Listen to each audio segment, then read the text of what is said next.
Quelque chose ne tourne pas rond dans les services aux entreprises. Ce n'est pas tant le niveau d'activité qui suscite les inquiétudes. Il se maintient bon an mal an. Et si le temps béni de la grande vague d'externalisation, où le chiffre d'affaires progressait de quasiment 6% l'an, est révolu, il reste un fond de croissance. Une croissance estimée à un peu moins de 1% pour cette année. Ce n'est pas renversant, mais la branche parvient à se maintenir à flot.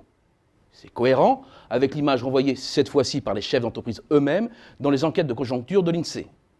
Interrogés sur leur activité récente, ils témoignent d'un courant d'affaires un peu faible. Comme vous pouvez le voir, le solde d'opinion référent se place sous sa moyenne de long terme sans trop s'en écarter. Et la tendance prévue pour les 3 prochains mois se situe dans le sillage des précédents, avec une très légère amélioration anticipée.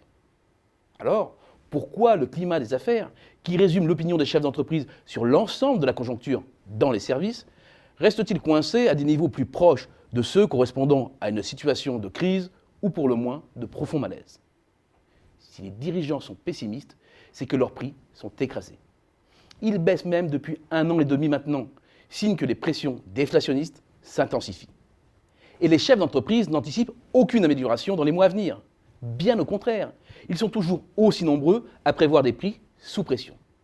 Et finalement, ça fait plus de 2 ans qu'enquête après enquête, une majorité d'entreprises témoignent de cette pression.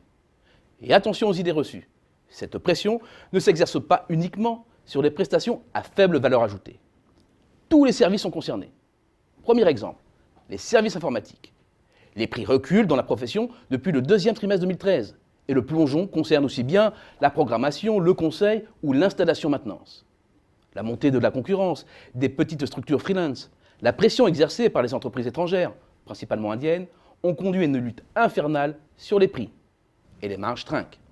Selon une récente étude réalisée par Precepta sur les stratégies dans les services informatiques, le taux de marge brute des sociétés informatiques réalisant entre 25 et 100 millions d'euros de chiffre d'affaires serait ainsi passé de 7 à 3,7%.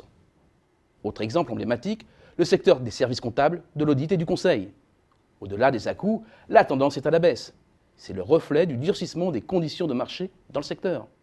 Renforcement de la concurrence intrasectorielle, avec la multiplication des services en ligne, comme les devis par exemple.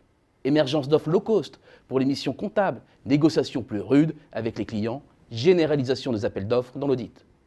Bilan, les taux de marge sont écrasés, sont tombés de près de 10% sur la saison 2007-2008 à 8% aujourd'hui, selon l'étude de Precepta sur l'audit et l'expertise comptable. On comprend alors un peu mieux le désarroi des chefs d'entreprise des services. Les volumes sont là ou presque là, mais pas les prix, pas les marges. D'où une précarisation croissante et une impossibilité de facturer les montées en gamme.